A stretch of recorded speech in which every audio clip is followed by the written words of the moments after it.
Avec nous ce matin, un invité que vous voyez dans votre écran depuis près de 25 ans sur les Jeux Olympiques, le Tour de France, Roland Garros. Il nous rend visite ce matin pour un nouveau jeu d'aventure qui va vous rendre fou, l'anneau. Laurent Luyat est dans Télématin. Elle court, la maladie d'amour Quel accueil. dans le cœur des enfants de 7 à 77 ans. Et oui, ça réunit tout le monde, Michel Sardou. Voilà. Bonjour Laurent. Quelle Bonjour, merci entrée. beaucoup, Bonjour merci Laurent. beaucoup. Alors votre choix musical, La maladie d'amour de Michel Sardou, Oui. on sait que vous êtes fan. Oui, fan absolu. Je connais ses 350 chansons par cœur. Donc, je l'ai rencontré plusieurs fois. J'ai eu cette chance dans sa loge avant les spectacles, Pour un etc. documentaire aussi. Pour un documentaire aussi. Et quand on est fan d'un chanteur depuis tout petit Oui. et qu'on arrive à partager des moments comme ça, on se dit précieux. c'est un privilège, mais incroyable, quoi. Est-ce que vous aimez bien Jean-Jacques Goldman aussi? Ah, j'adore. Bon, tant mieux, parce que c'est oui. une interview encore un matin. Ah ouais. Non, mais Goldman, c'est énorme. Alors question courte, Oui. réponse courte pour mieux vous connaître. Ok. L'heure du réveil ce matin. Alors, c'était 7 heures. L'heure du coucher. C'est minuit.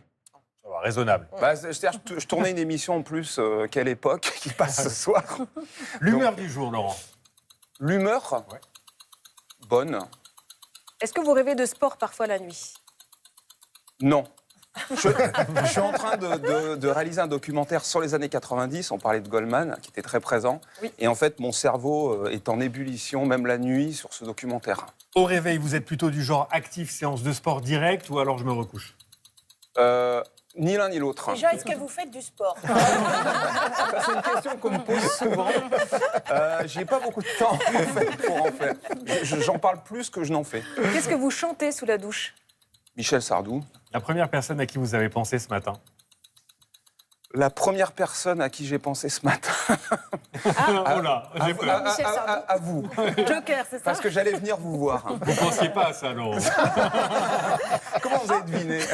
Le gong arrive au bon moment, j'ai l'impression. Laurent Luyat, notre invité, on vous retrouve sur France 2 à partir du mardi 30 décembre, Oui. 21h10, pour 10 épisodes Oui. de L'Anneau, un jeu d'aventure en haute montagne. Faut pas être frileux. On regarde Ah la non. bande-annonce. 13 Bravo. candidats, une aventure Ouais, hors c'est norme, Bien équipé. à 2500 mètres d'altitude, Ah, les dans le paysages, froid, j'ai pas. dans la neige, Magnifique. dans l'inconnu. Ils vont affronter l'anneau, le maître du jeu. Une seule règle pour ne pas être éliminé, ne jamais sortir de la zone de l'anneau. Allez, dépêchez-vous. Ils sont pas ces gens-là. Leur seul lien avec l'anneau, une montre Team connectée bonnet pour se vert, bonnet repérer. bleu. gars, c'est rouge, let's go, go, go. Épreuve, survie, dépassement, stratégie. L'anneau les observe en permanence et impose les règles. Le dernier joueur dans l'anneau pourra remporter jusqu'à 100 000 €. Je vais faire une syncope. C'est pas fini, Coco. L'aurait fait. Bienvenue dans l'anneau. Bah, Laurent, déjà, les images sont sublimes, Elles sont magnifiques. folles, hein. C'est dans Ouais. quelle région? Alors, on a tourné à Isola 2000, dans le parc du Mercantour, à 2500 mètres d'altitude. C'est vrai que les paysages, mais c'est une folie. On est sur un pur jeu Vraiment, d'aventure. pur jeu d'aventure, qui est une création française. Je tiens à le dire, aujourd'hui, il y a quand même très peu d'émissions à la télévision qui se créent, qui se lancent. Et vraiment, ça a été une aventure. Moi, c'est un des plus beaux souvenirs. J'en ai fait des choses. J'ai eu cette chance depuis 25 ans, comme vous le disiez. Mais alors là, ça reste un souvenir extraordinaire, avec 13 candidats. Alors, de 20 à 50 ans, Donc, c'est pour... hommes, femmes. Il y Mais a- mon oncle Marcel, qui n'est pas sportif, est-ce qu'il peut jouer? mais bien sûr, il y en a un qui nous dit, mais lui, c'est un adepte du canapé.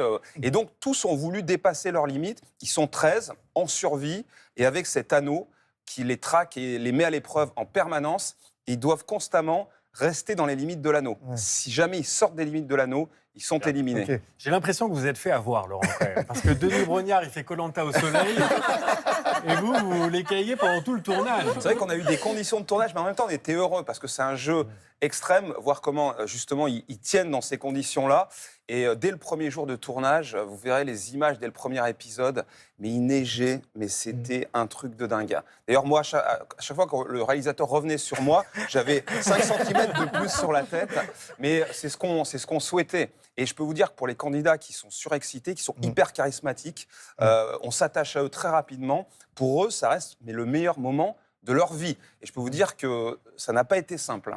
Et ils sont éliminés à chaque épisode, c'est Ah ça bah il y a des épreuves éliminatoires et puis il y a cet anneau effectivement qui les élimine et il en reste un ou une à la fin qui peut remporter jusqu'à 100 000 euros. Mais ils ne le font pas que jouer d'ailleurs, parce Ah oui. qu'ils dorment aussi Ah, bien sur sûr. un bivouac Voilà. de fortune. Voilà, c'est exactement. Oh là là. C'est vraiment leur endroit à eux. Là, l'anneau les laisse tranquilles quand ils sont sur le bivouac. Alors ils doivent aussi évidemment aller chercher leur nourriture. Là aussi, il y a des défis, il y a des énigmes à résoudre. Ce qui est génial, je trouve, c'est que ça a été une aventure humaine, des relations humaines très très fortes, avec des vraies valeurs de solidarité, d'esprit d'équipe, mais aussi les codes du jeu d'aventure. C'est-à-dire qu'il y a donc des éliminations, meilleurs gagnent, il y a des alliances, vous verrez, et surtout, il y a eu des rebondissements, des imprévus. Vous ne nous en direz pas plus. Qu'on n'imaginait pas. Non mais Faut vraiment, regarder. ouais, vous verrez. Et vous-même, en tant que participant, vous auriez pu le faire, ce jeu? Alors, on m'a déjà posé la question. Non. Et Laurent, vous venez du monde du sport. On a dressé une liste de sportifs pour savoir si eux auraient été capables, selon vous, De faire l'anneau. de faire l'anneau. Ouais. Léon Marchand, par exemple. Oh oui, oui, je pense, vu sa carrure.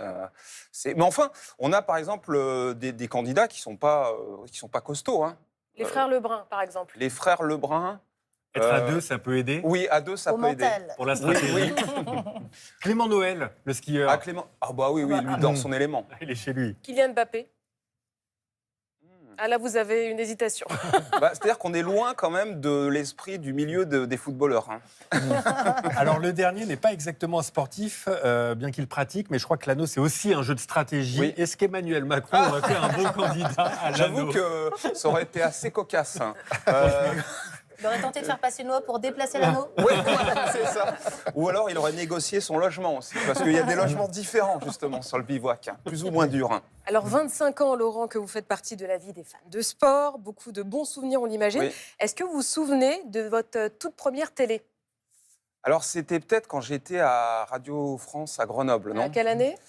88 ou 89, ça ne nous rajeunit pas. 89. 89. Voilà, c'est ça.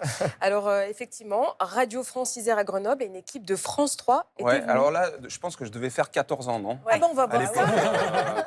On va voir ça, on c'est- laisse les téléspectateurs juger. La grande force de Radio France Isère, c'est le direct des émissions chaque jour au contact des habitants du département, de l'information sur le terrain et surtout le sport qui sera privilégié encore cette année. Et puis les magazines, le vendredi, nous avons un magazine football, un magazine rugby et un magazine de résultats le dimanche soir. Mais regardez ce gamin quand même. J'avais 19-20 ans, mais j'en faisais 5 de moins. Est-ce que vous Incroyable. imaginiez un instant à ce moment-là Non. que vous auriez cette vie? Ah non, non, non, j'imaginais pas. Déjà, par exemple, le tennis, je regardais Roland Garros quand j'étais gamin, etc. Me dire que j'allais être le présentateur pendant 22 ans déjà maintenant, j'aurais jamais imaginé. Et là, c'était mes débuts. Effectivement, j'ai commencé là. J'ai fait vraiment step by step, hein, comme on dit en bon français. Donc, j'ai fait la radio, après France 3 Grenoble. Et après, je suis venu à Paris. Je voulais quand même venir à Paris.